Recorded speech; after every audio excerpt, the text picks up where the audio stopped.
হাসান রে কিয়ামতের দিন ঘুমাইব পান্ডির পেটে ছেলে হইবে নিজের জমিতে পেটে রইব মামা খবর রাখবি না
মসজিদ থেকে আজান দিলে তখন মাইক ছিল না, এরকম কোনো সাউন্ডের ব্যবস্থা ছিল না, তবে শক্তিশালী মানুষ ছিল।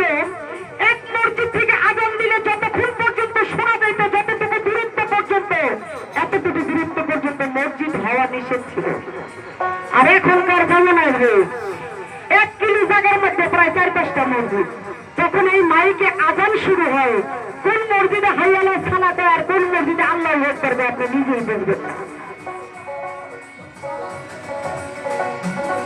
এই জন্য রশিদ সরকার জ্ঞানী লোকে বলেছে, ভালো বড় মসজিদ হবে এটা কিয়ামতের নিশানা। ওই দিনকে আমি যৌধপুর চৌরাস্তা, এই যে চান্দনা চৌরাস্তা না, আমার চোখের সামনে সাংবাদিকরা ডুবাইছে।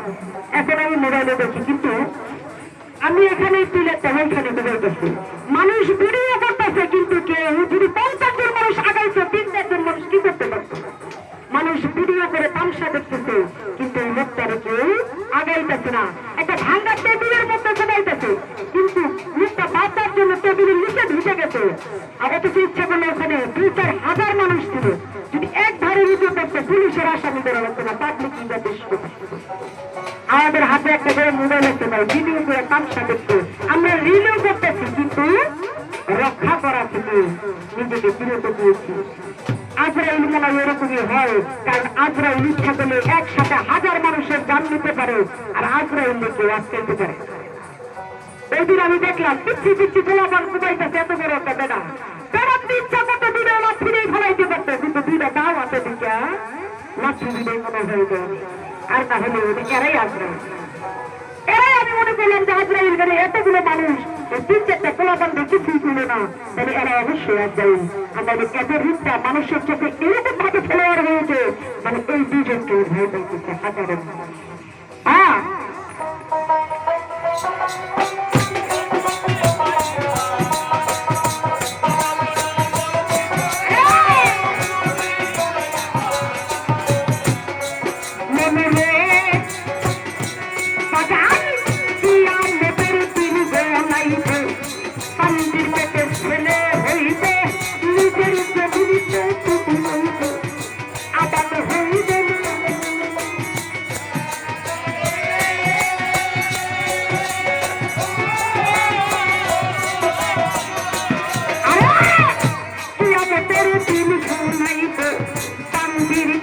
ছেলে হইবে আপনার জমির হতে দিবে।